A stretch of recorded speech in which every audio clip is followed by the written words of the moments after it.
Hey there, Skullheads. I'm Snags. And I'm Ol Silky. And we got a very special guest on tonight. We're doing an episode on Godzilla, Gojira, King of Monsters. And we're going to dive deep on this subject. There's some episodes where we're the experts, like if you listen to our Motorhead podcast or our Crispin Glover podcast about the eccentric character actor. Really, anything we start to talk about, we're that good. But Oh. but we're not the experts on Godzilla. We're interviewing the expert this time. So Yeah, we're some fans. subjects are very tall, and we're not that tall. Some subjects you got to bring in. You got to bring in the information specialist. So. I discovered Bill Tsutsui's book Godzilla on my mind. I was basically just going on a Godzilla binge, watching the movies, and as I usually do, I wanted to find a book about the subject. And I got on Amazon, and I was downloading samples of various books on Kindle, and there were a couple of them. They were just hardcore Godzilla. How Godzilla represents the evils of modern society, or blah blah blah. How Godzilla represents. Anyway, right. So there was a couple of those overly academic, very dry. There's one that looks awesome. It's a picture book published by Toho, the studio that owns the rights to Godzilla and makes all the Japanese Godzillas. And but that wasn't working on my Kindle. I was on vacation. I needed it to be on Kindle. And then I run across Bill Tsutsui's Godzilla on my mind. And ironically, he's a professor. The professor wrote the fun book about Godzilla. Who knew? Yeah. So started reading that, and I started texting Silky. I was like, we gotta find this guy on Facebook. And I actually found his page on the university website, university that he works for. And there's a bunch of academic-looking books, and then one about Godzilla. I was like, this is the guy. So thank you for coming on the show, Bill. We really appreciate it. And wanted to just start off, tell us a little bit about yourself and about what got you into Godzilla in the first place. There's a little bit of story on that backstory in the book, but I want to hear it from you. Well, I just celebrated my 34th wedding anniversary with my wife. But as I told her, I've loved Godzilla almost 60 years. So you're always number two in my life. Thanks so much for having me on tonight. Y'all do have an amazing podcast. It's an honor to be here and always fun to talk about Godzilla. Like a lot of people, I discovered Godzilla when I was a kid, probably 6 years old. And I remember it like it was yesterday. I was lying in my parents' bedroom, blue shag carpeting, big old Zenith TV set, wood grain case, whole 9 yards. Yeah. I grew up in Central Texas, pretty small town.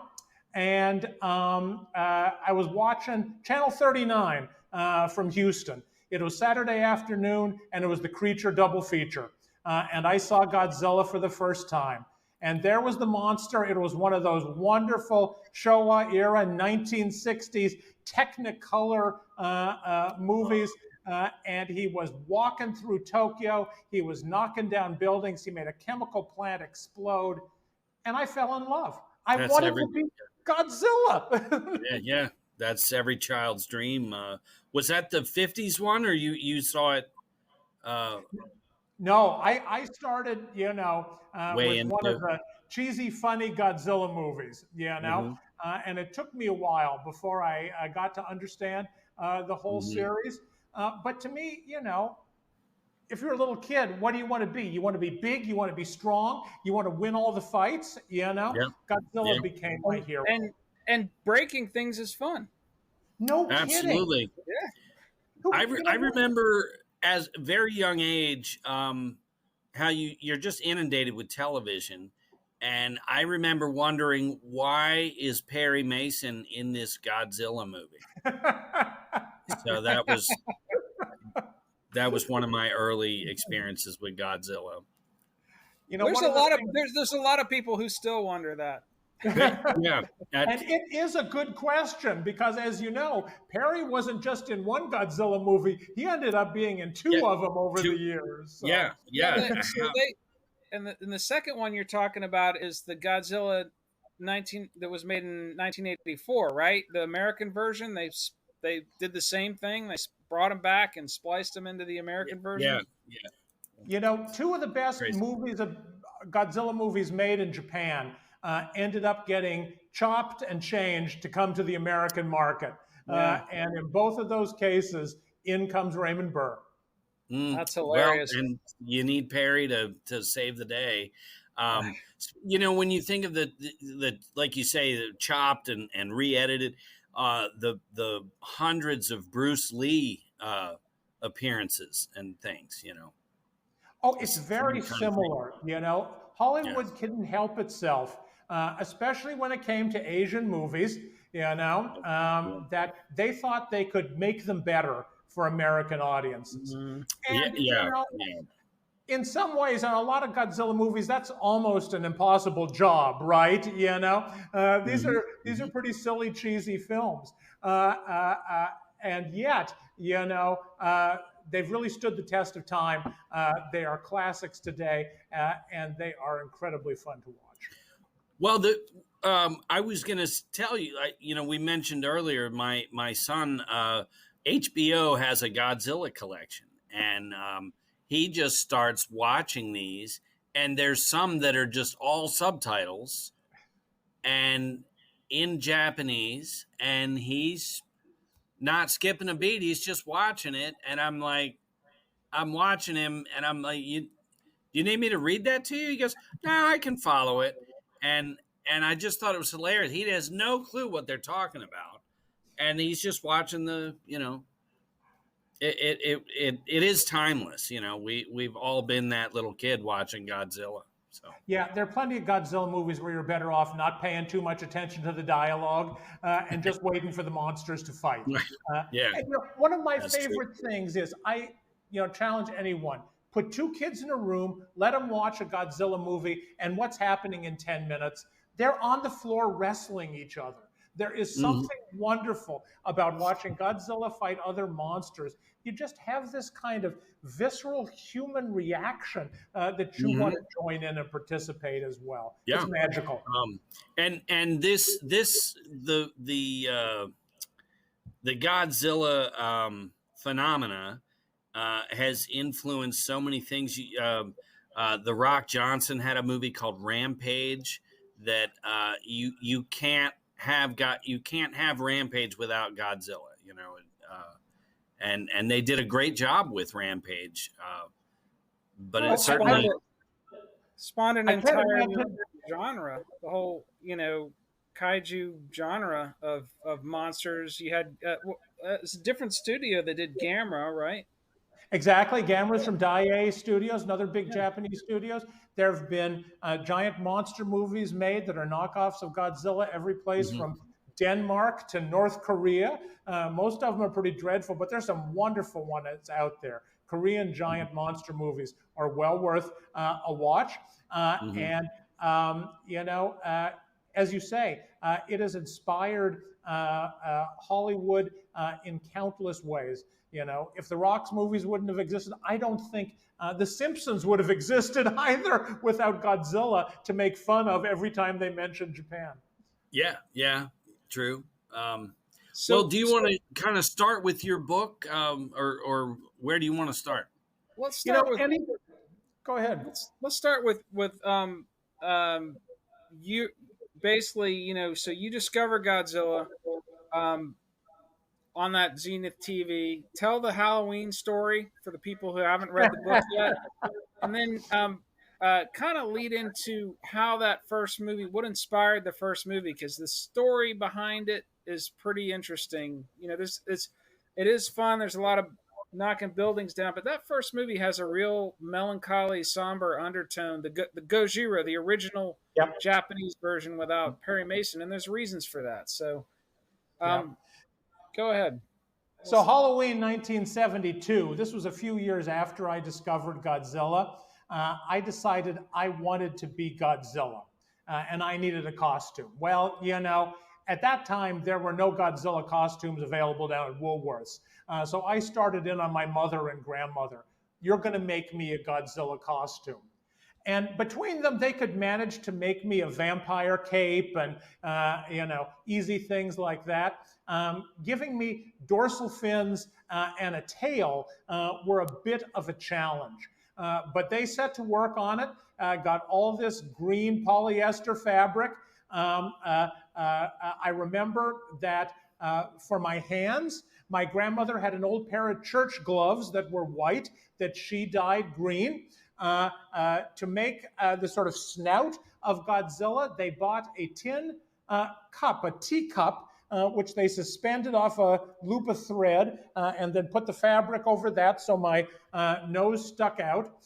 And then for my shoes, that was a real challenge. Doing 3 big toes was probably not going to happen.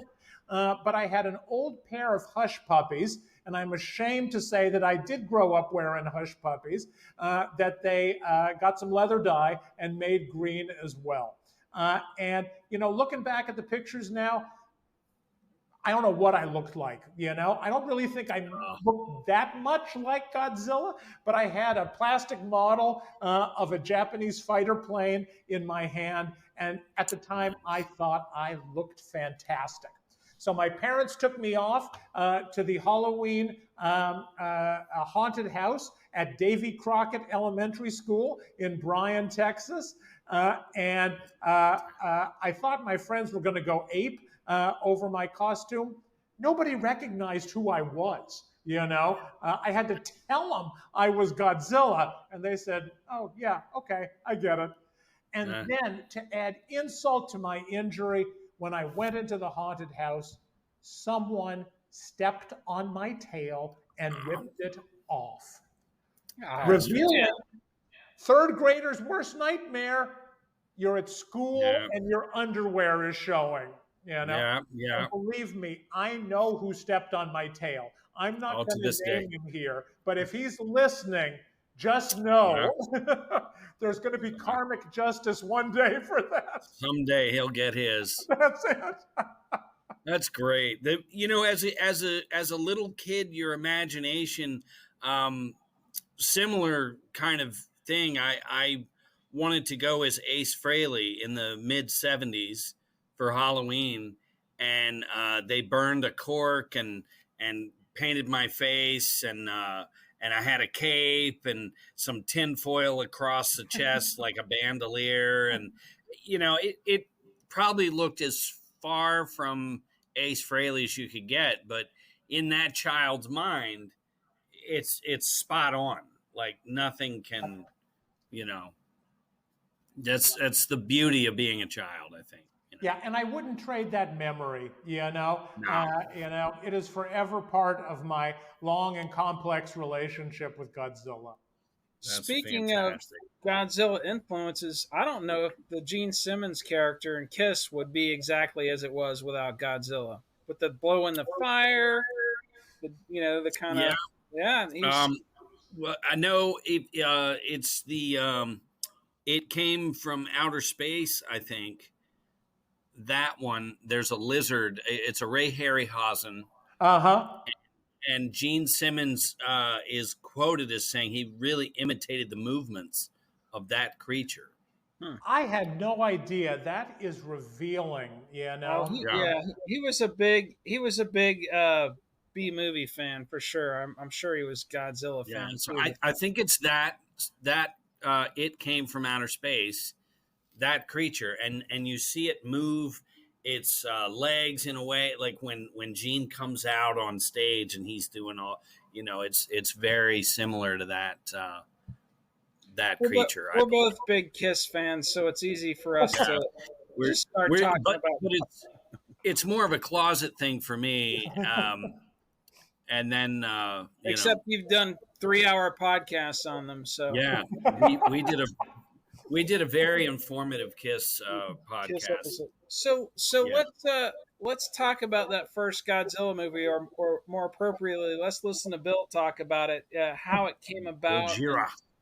what was going on as far as influences, both in real life and other news incidences and recent wars and other movies that may have influenced it. You really cover it nicely in the book. So if you go back to 1953, the Hollywood classic King Kong was re-released globally, including in Japan, and it was a huge hit. Hollywood noticed this, so the next year they started cranking out giant monster movies, and the most prominent of them was The Beast from 20,000 Fathoms, which, as you may remember, is about a monster that's released from a polar ice cap, swims down to its ancient mating grounds in the Hudson River, attacks New York, and ends up being barbecued in Coney Island. Really fun movie. That too was a huge success globally, and Japanese filmmakers began to think, maybe we could make a giant monster movie of our own. What happened was that sort of commercial box office urge met up with news ripped from the headlines in the days. In March of 1954, a Japanese fishing boat called the Lucky Dragon was caught in American H-bomb testing near Bikini Atoll in the South Pacific.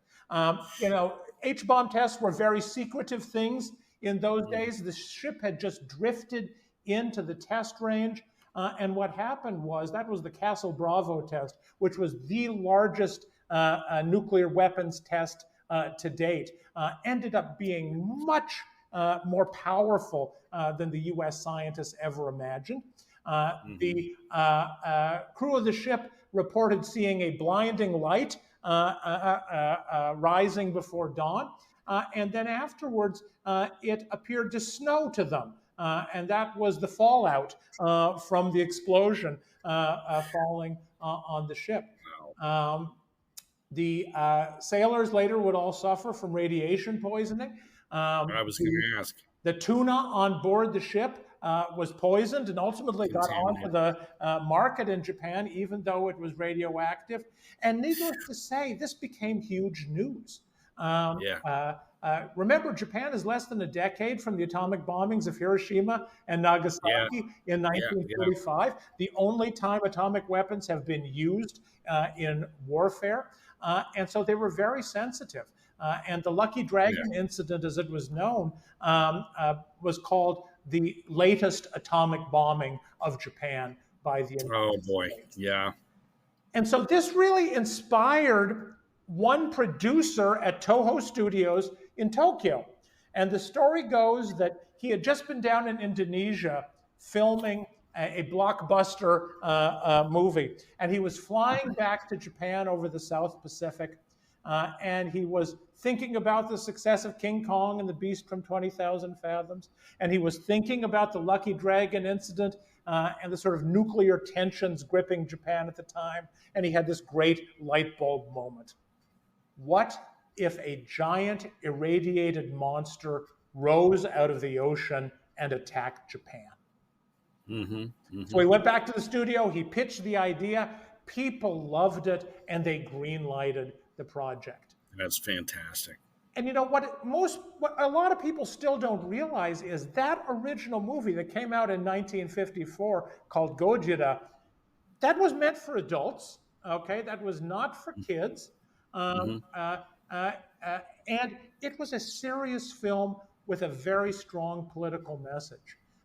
Japan at that time had a very strong pacifist tendency coming out of defeat in World War II, coming out of the atomic bombings.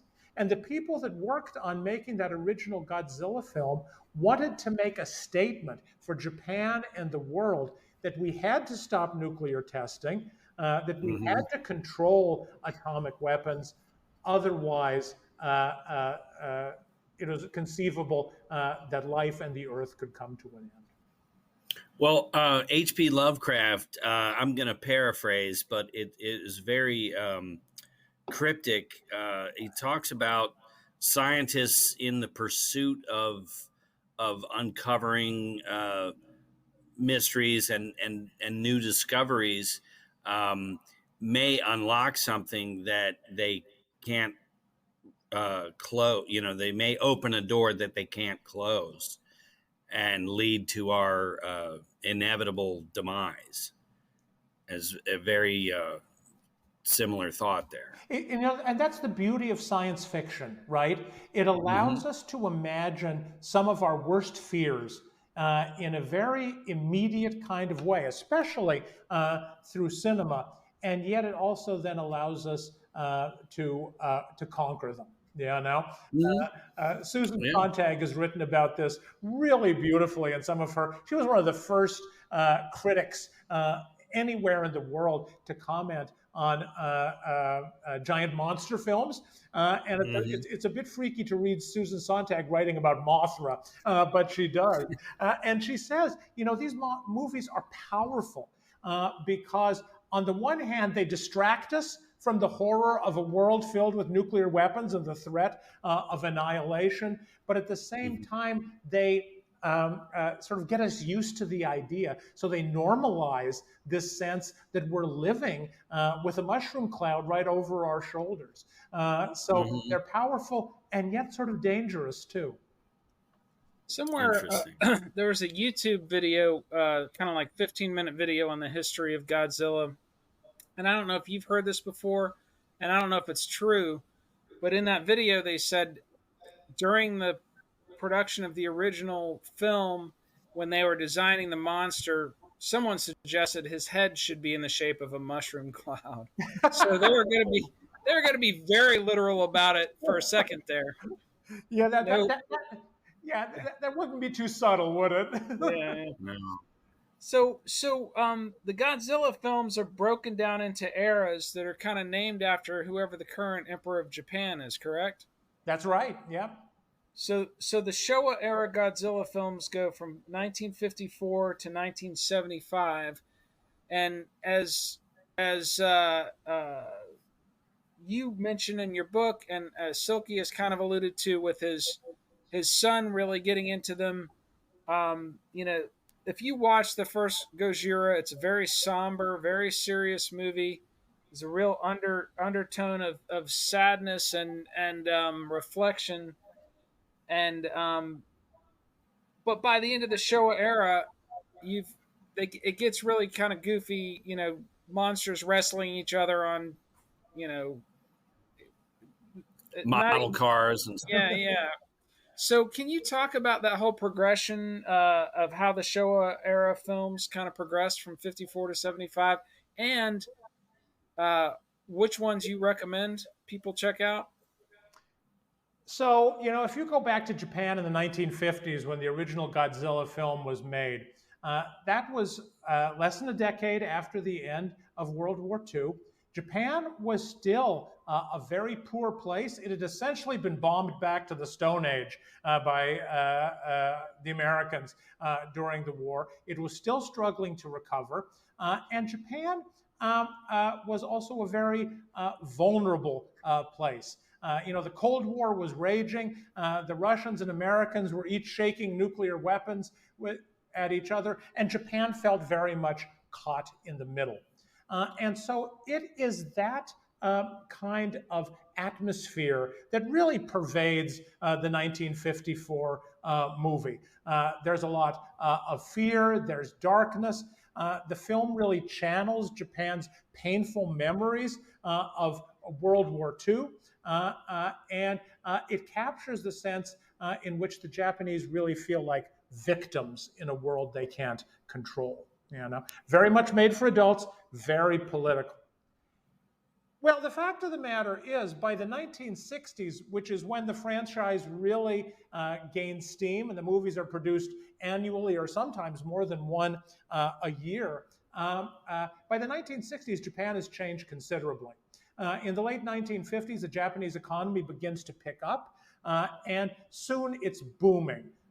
These days we're used to the Chinese economy growing by 10% or more a year. Japan was really the place that started that kind of rapid economic growth as a thing, and that began in the late 1950s. So by the 1960s, Japan was a brighter place. It was a more optimistic place. People were proud of the progress their society was making. And as a result, they really weren't so interested in a giant monster destroying Tokyo. There were, sparkling new buildings. The skyline was rising. Tokyo Tower was put up. People weren't interested in the sort of dark, vengeful monster of the 1950s. In addition, the market for Japanese movies was changing at this time as well. During the 1950s, television went from a very expensive appliance, which only the super wealthy in Japan could afford, to something that every middle class family owned. Consequently, people didn't go to the movies very much. The only people by the 1960s who were regular moviegoers in Japan were kids. And so the Godzilla movies had to become more upbeat, and they had to be aimed more at children. So what a lot of people have said is that Godzilla became tamed during the 1960s. We went from an angry, vengeful monster to a goofy, happy monster who is not out to get Japan, but now has become a hero, a defender of Japan from monsters from every place else, whether that's from, islands in the South Pacific or from outer space. Godzilla is there now to defend Japan. And a lot of people think, those Godzilla movies are stupid and silly. They are wonderfully upbeat. They are incredibly entertaining, and they capture a moment in Japanese history of growth and optimism when, kids could watch a giant monster on the screen wrestling with other monsters, two guys in rubber suits fighting each other, and think it was the best thing ever. Yeah. What movies from that era do you like the most? Okay, so first of all, if you have not seen the original 1954 Gojira, you have got to see it.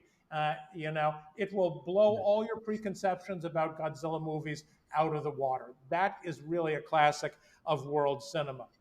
It's not Godzilla per se, but another one I really like is the original film Mothra. So this is where the giant moth monster is introduced in 1961.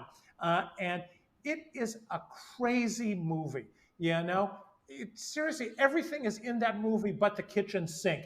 I really can't tell you what it's about, why there's a giant moth, why there are these two little ladies that sing to the moth, why, there are all these people in blackface on a South Pacific island. It's weird. But I was hoping you could shed light on that. Anticipating the psychedelic era by a few years. That's exactly right. And that's the other movie I'd recommend, is Godzilla versus the Smog Monster, also known as Godzilla versus Hedorah from 1971. There is a part of me that if I were being sent to Monster Island and could only take one DVD of a Godzilla movie with me, I might just choose Godzilla versus the Smog Monster because it is crazy and psychedelic. There are lots of it that makes no sense. But, weirdly, it is also quite powerful, too. It's very much about the pollution problem, which was a big deal in Japan in the early 1970s, and about environmentalism. And it makes a pretty strong case that just as Godzilla in 1954 said, the world has to come to terms with nuclear weapons, so Godzilla versus the Smog Monster in 1971 says, we got to do something about the degradation of our environment.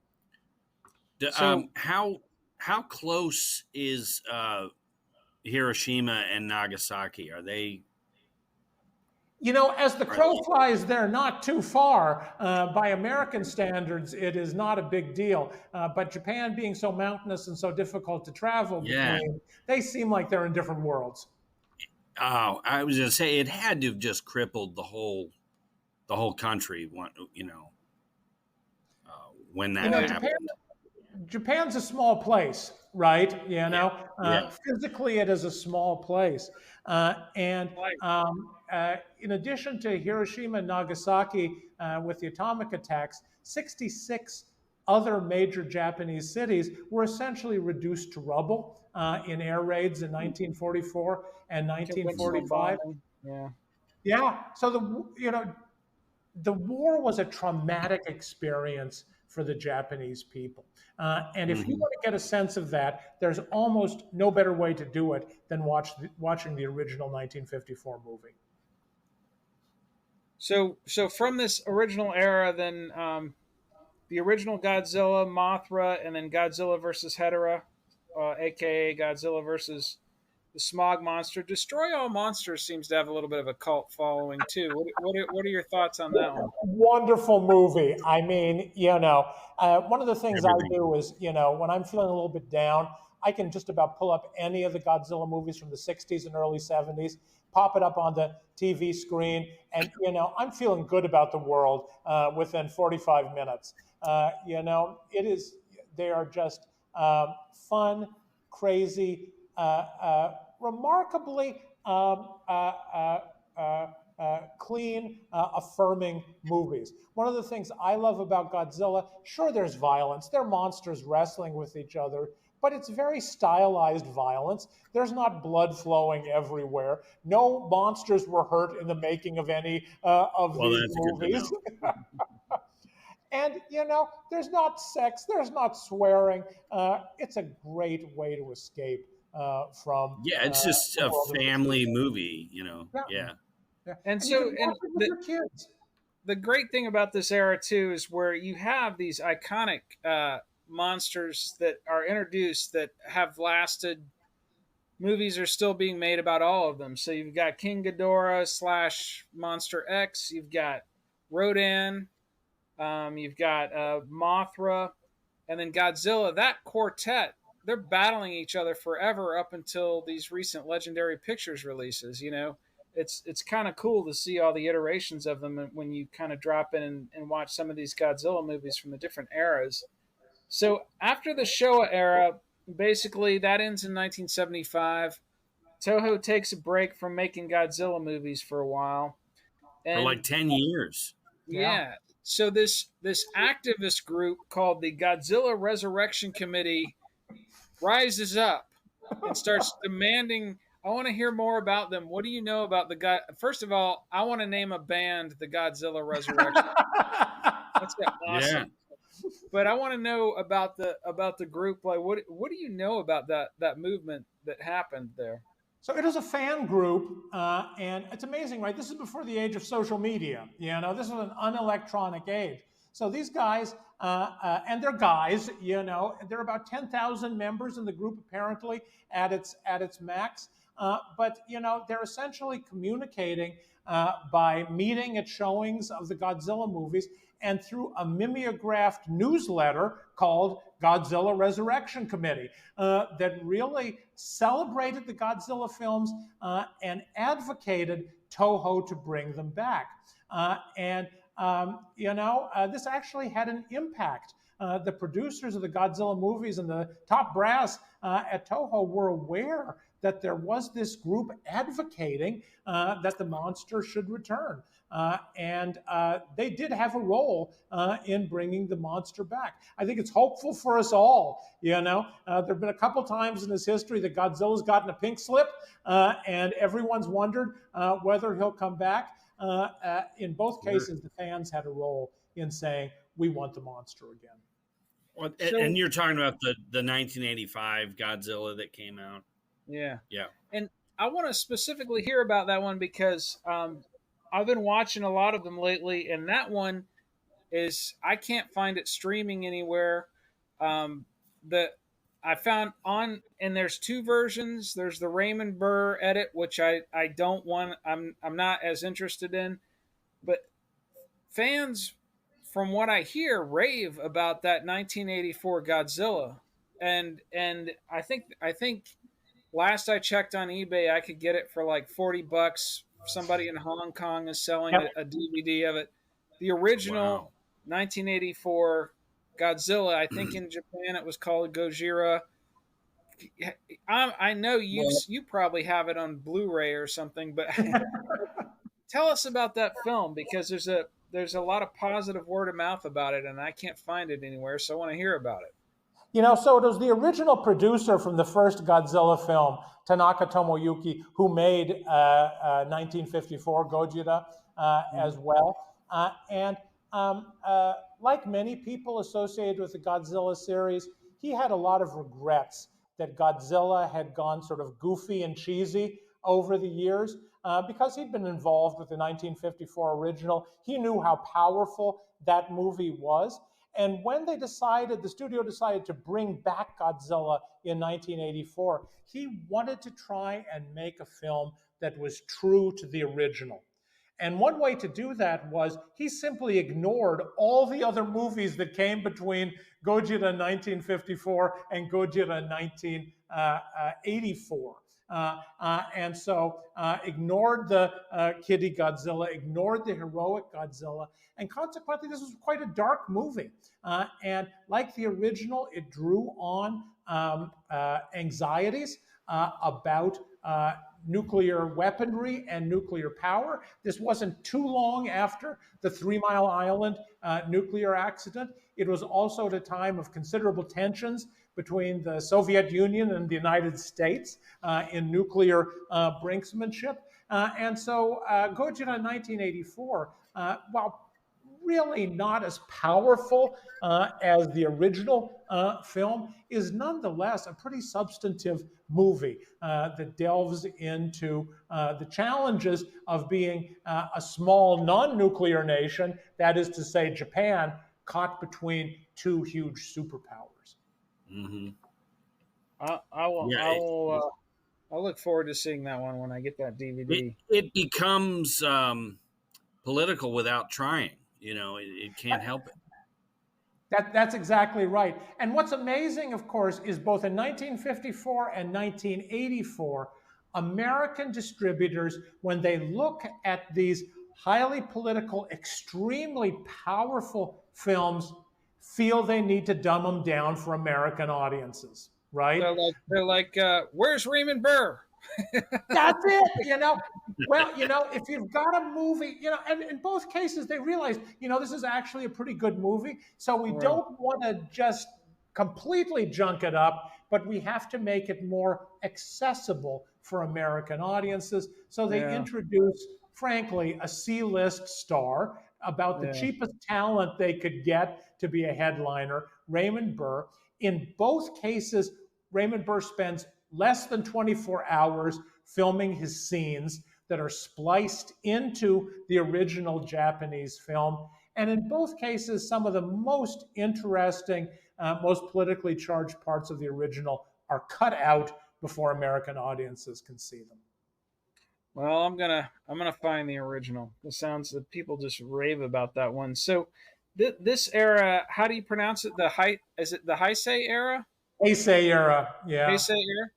And so this 84 to 95, do you have any other ones from that era that you recommend? I'm sure they're all worth watching, but two that I'm going to shout out in particular. One's called Godzilla versus King Ghidorah from 1991.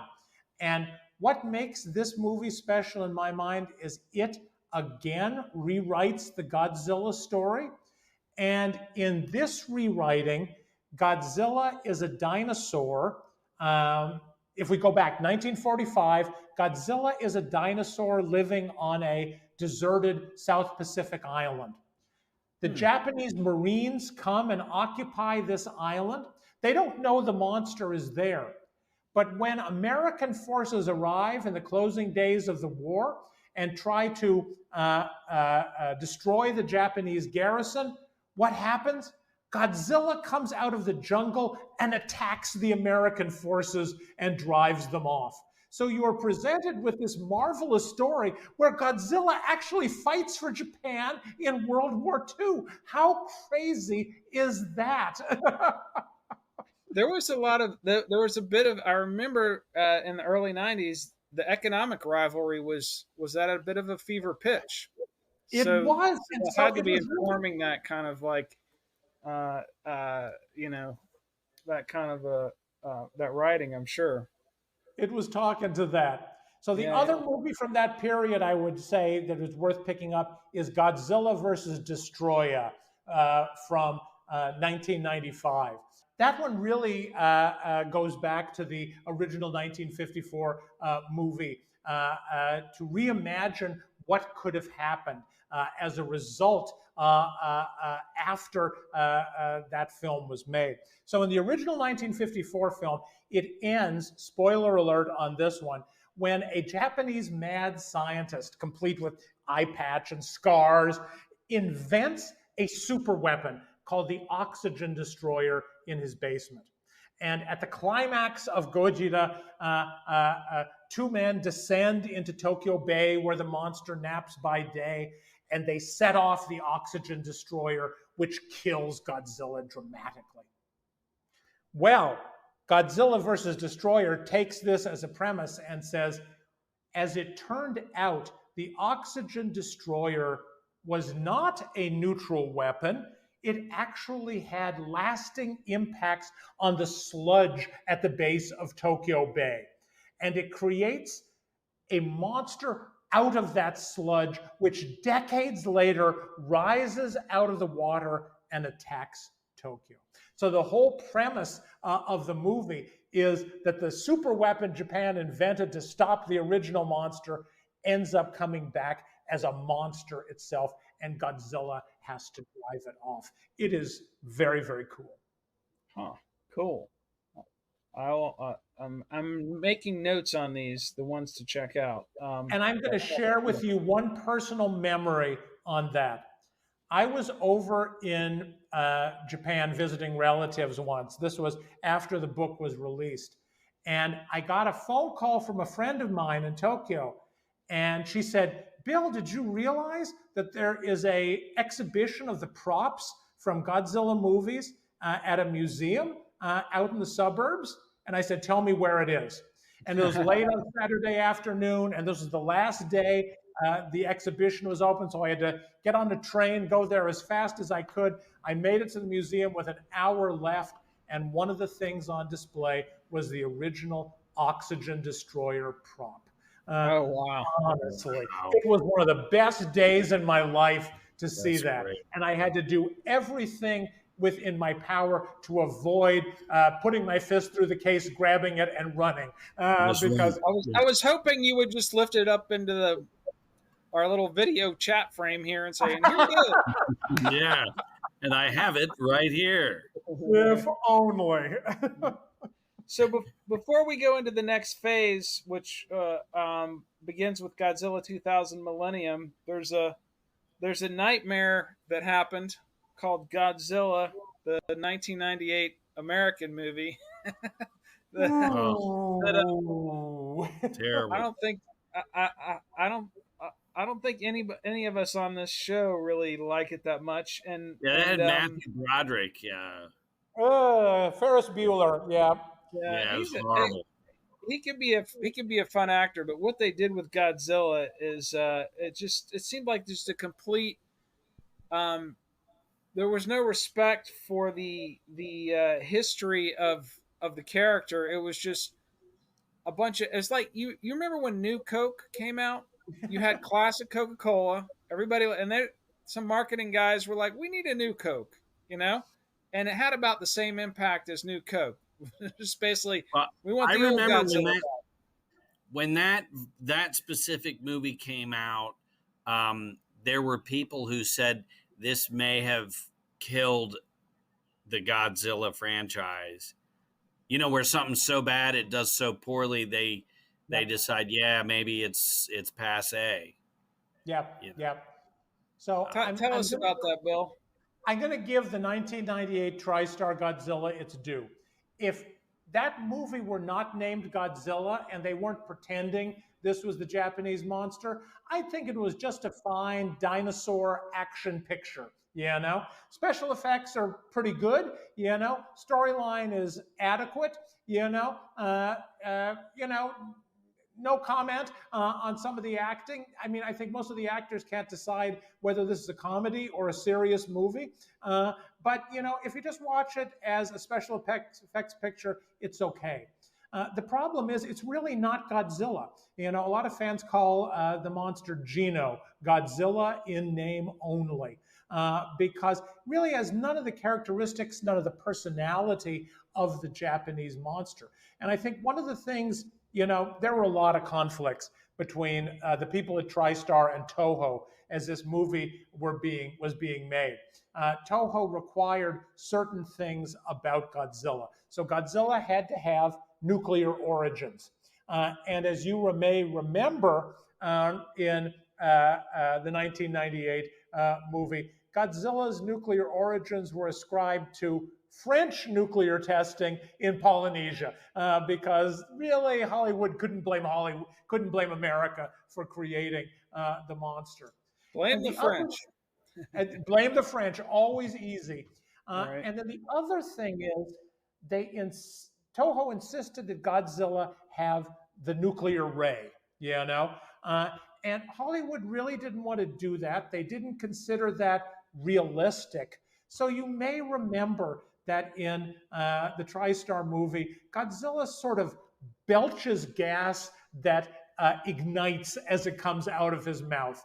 That's not what the King of the Monsters does, okay? The King of the Monsters is not lighting farts in New York City, you know? It is something more majestic than that. It's about a giant lizard destroying, rampaging through Madison. It's already not realistic. You know, have his fins light up and let him blast a damn laser out of his mouth. her in the case of that one. Yeah, her. Now that's another controversial point in that in this movie, Godzilla is clearly female. Godzilla lays eggs in Madison Square Garden. And, you know, in the Toho series, they never say if Godzilla's male or female. You know, there is a son of Godzilla that sort of magically appears, but I don't think I'm alone in imagining that Godzilla was male. That Godzilla just seems to have a male attitude to me.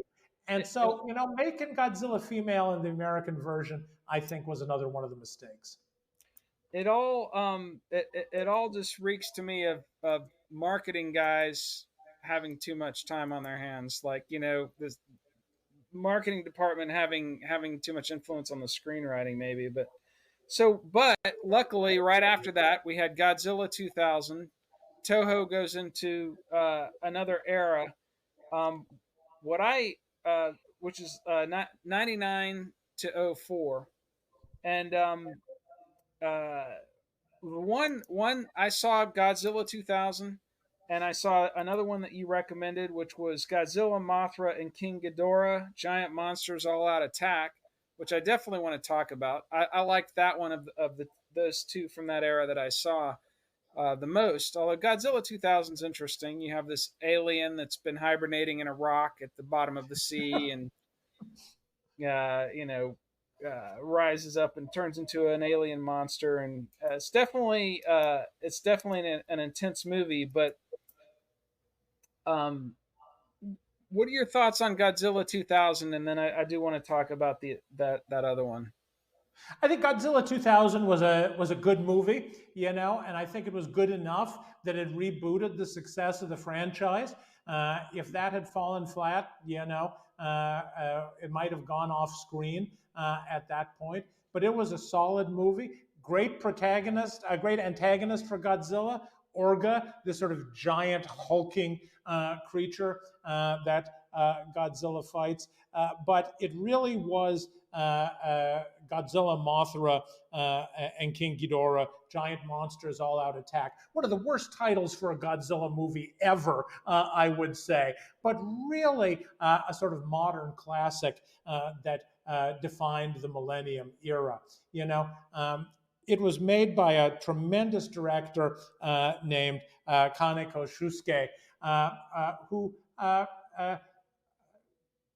made the series, drew upon folkloric elements in the series and created a sort of mythology around Godzilla that I think was very appealing and in many ways set the pattern for something of what we're seeing in the Legendary series today. I think there's some clear echoes between that movie and the MonsterVerse franchise. But to me, one reason to watch this is it has some of the best monster fight sequences in Yes. any of the movies ever made. I think it is Suitmation at its very best. It's got an interesting premise too, where in this one Godzilla is kind of infused with all the souls of the Japanese soldiers who died in the Pacific in World War II, and they're enraged that they've kind of been forgotten. Is that what they're mad about? Like the Japanese nation has forgotten their suffering, and Yeah, that's exactly. what's fueling Godzilla to attack Japan in this one. That is just amazing, actually. Yeah. This idea that Godzilla is channeling all these spirits. Japanese have this legend of hungry ghosts, and these are ghosts that walk the earth because they've not been satisfied, that people have not given them their due. And so in this film, Godzilla is really like a huge hungry ghost taking out his anger on the country. And the battle scenes with Mothra and King Ghidorah um, are just visually really striking. Particular, there's one scene where Godzilla finally destroys Mothra with the laser blast from his mouth, and Mothra bursts into these just a million dots of light, basically, to paraphrase a political speech, but just bursts into these just golden dust, and King Ghidorah has been knocked out of the battle, and all the golden dust goes around it. It infuses King Ghidorah with strength, and he rises up again. And you see him rising up over the cityscape, surrounded by all this golden, shiny particles. And I had chills going up my spine. I was like, God damn, that's amazing filmmaking. It's really, really visually stunning. And that's what the world needed after Matthew Broderick versus Godzilla.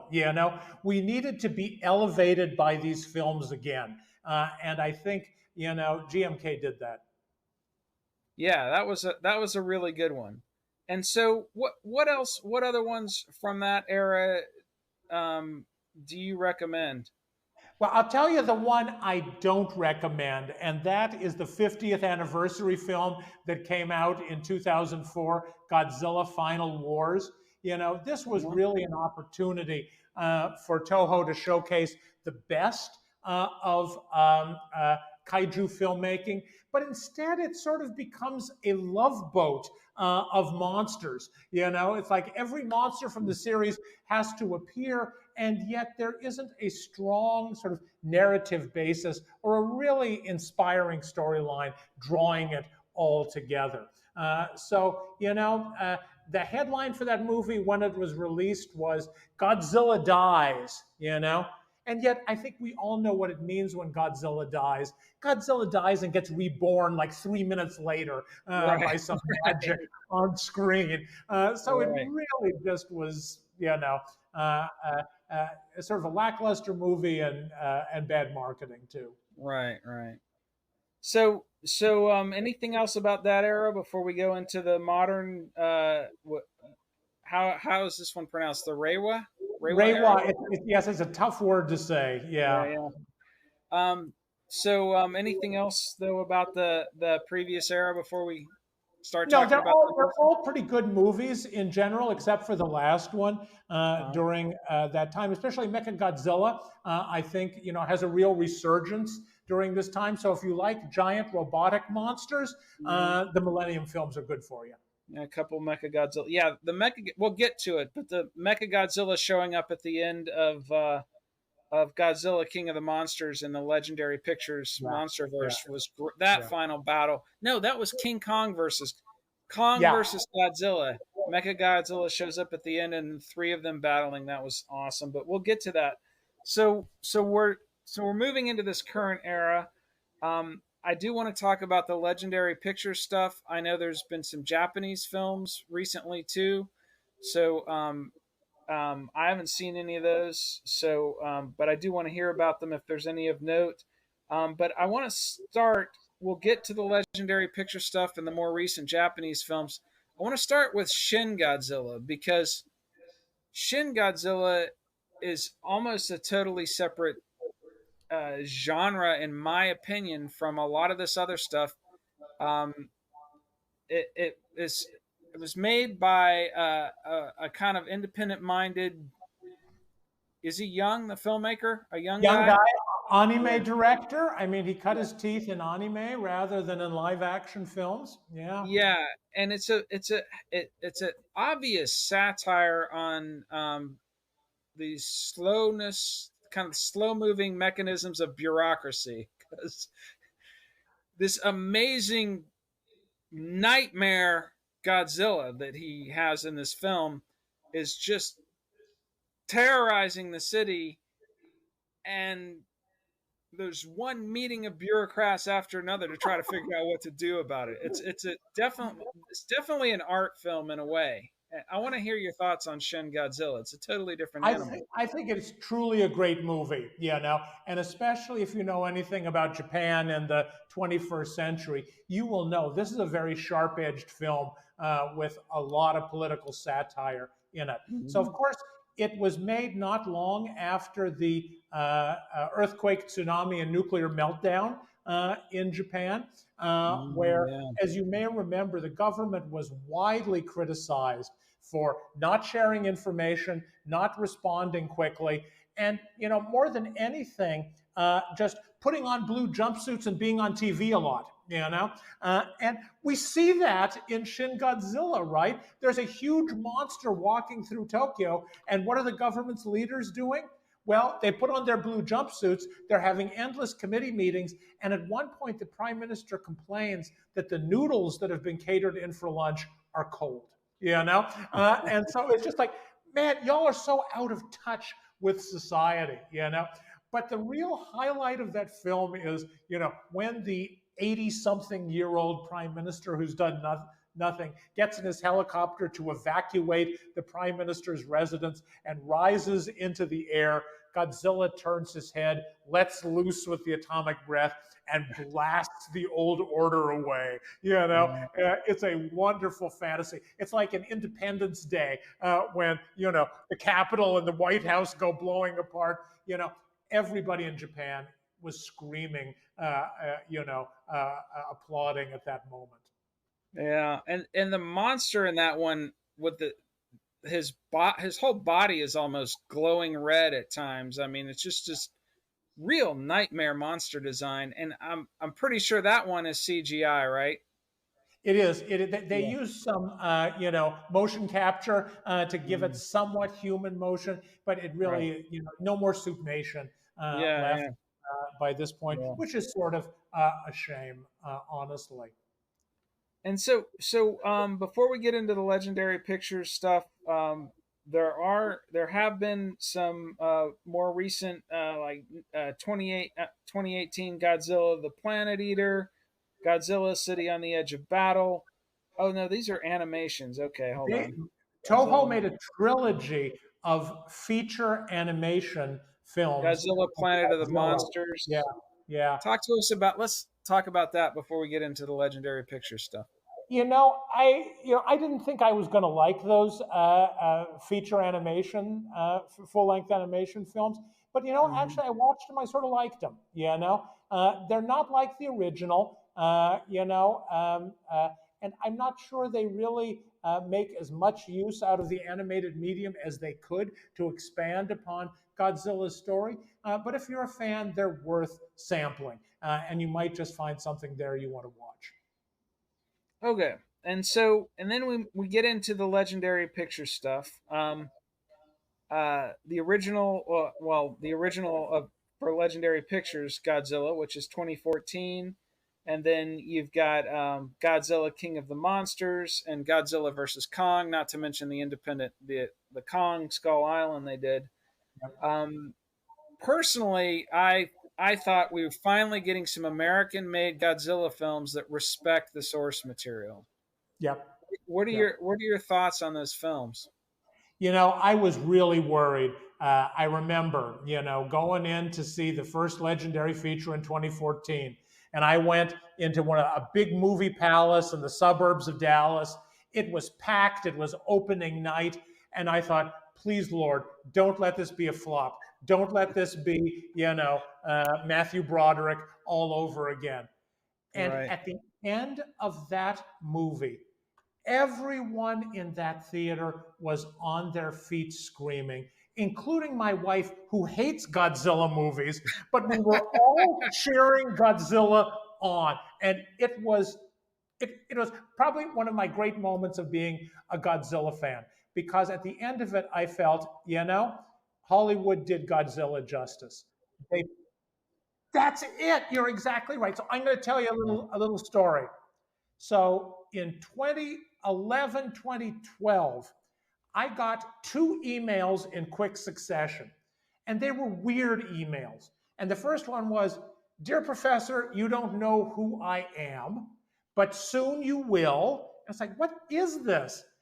"I'm working on a very big project, and I just wanted you to know that we've read your book. We understand what you argue about the 1998 TriStar Godzilla, and we'll do better." Thank you, Bill, for writing that book, because apparently So it you turns out have helped. the two people that emailed me were the guy who wrote the story, the original story for the 2014 Godzilla, and the original producer. They both Wow. ended up getting fired before the movie was made. But, I really do think that the final product from Legendary really was true to the spirit of the original Godzilla. A heroic Godzilla with a soul and a character. Combine that with some great special effects and the kind of action sequences that Hollywood does better than anyone else in the world. That movie, I think, is fantastic. I think with this series of movies, they've really done a good job walking the line, because of the history of Godzilla. He's been both a threat and a guardian. Yep. And Yep. I feel like they've done a good job kind of walking that line, because he is a little bit of both in these movies, Yeah. Yeah. And what did I you was what have you thought about the other ones from the I was Legendary? really wondering. The one, of course, and I think most people were waiting for was Godzilla versus Kong. That's one of the great rematches in cinematic history. Right. The original, one of the first Godzilla movies, King Kong versus Godzilla, 1962. The legend always was that 1962 movie had 2 different endings, right? That in the Japanese version, the big lizard wins. In the American version, the big monkey wins. The reality was that in the movie, it was a draw. They end up wrestling, they fall off a cliff into the ocean, they each end up swimming off in their separate directions. And that's because Toho wanted to make a sequel, but the company that owned King Kong's rights didn't think they did a nice enough job with the movie, and especially with the costume. It was a pretty grungy looking costume. Looks sort of mangy, actually. So they never gave Toho the rights to do another. So I thought that the Legendary version was really spectacular. First of all, it really was just exactly what we needed coming out of the pandemic.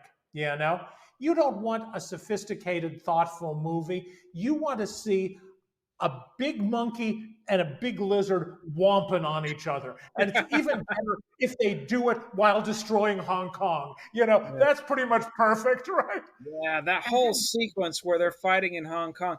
And then instead of it being a draw, they team up to defeat Mecha Godzilla, who shows Isn't up in a that cameo. even better? That's genius, right? So instead of them, just fighting each other, they come together and work together to destroy the third monster. I really thought it was terrific.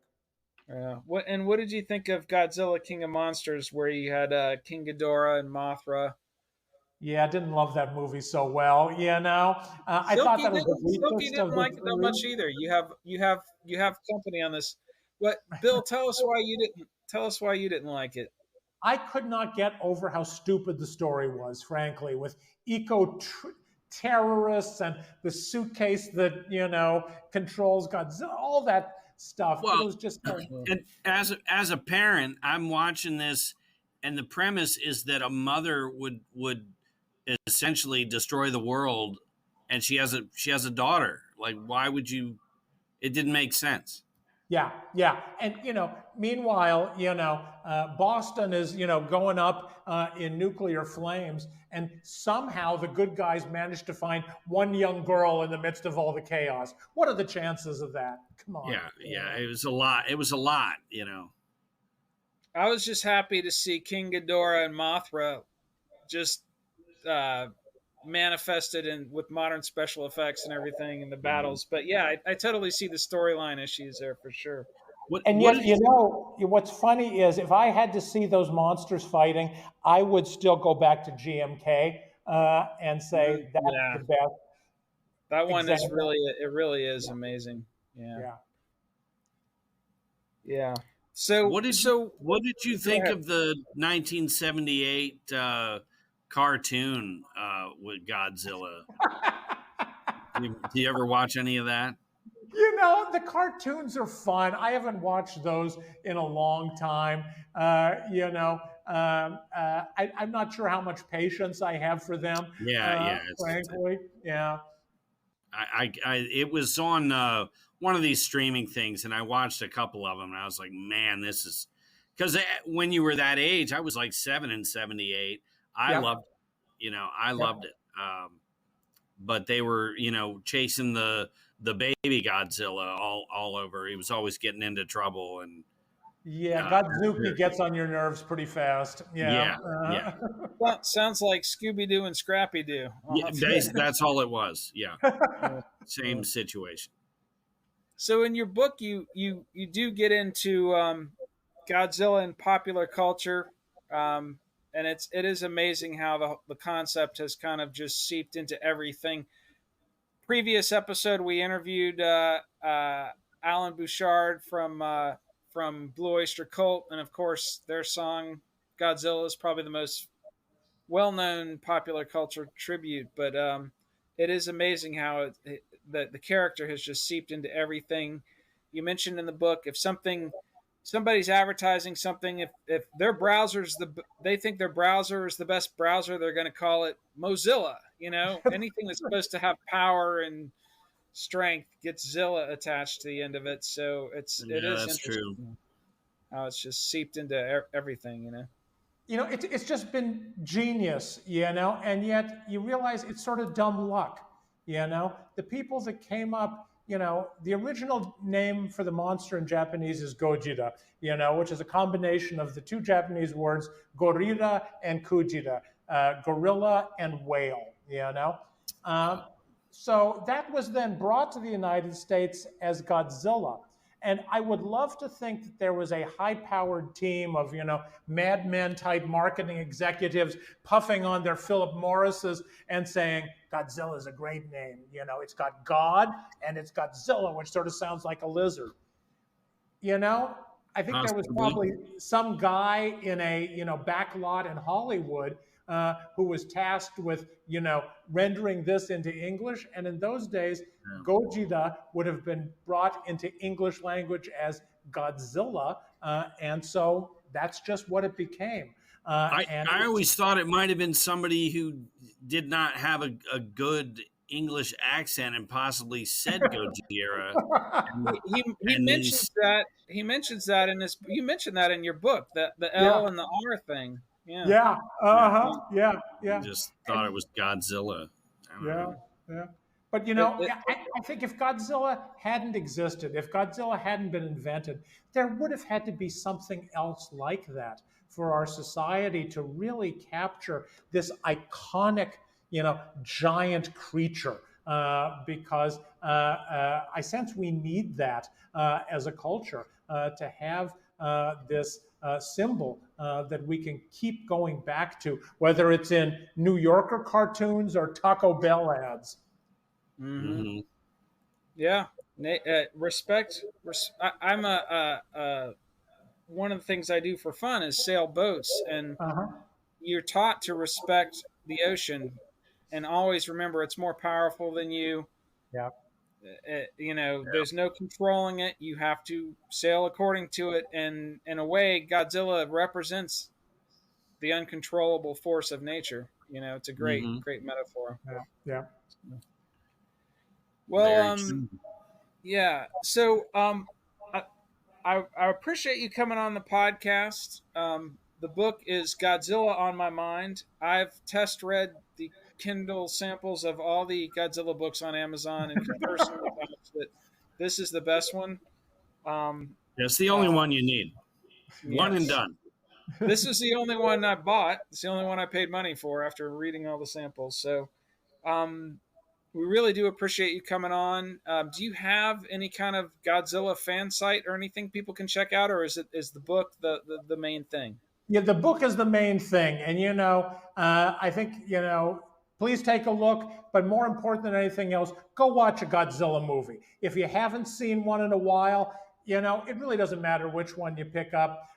But if you haven't seen the original 1954 Gojira, do that because I think you'll be amazed and your eyes will be opened. The ones that we can find that are streaming that you recommended, we will definitely link on our website for everybody. And read the book and watch the movies and celebrate Godzilla. That's pretty much all I Absolutely. have to say.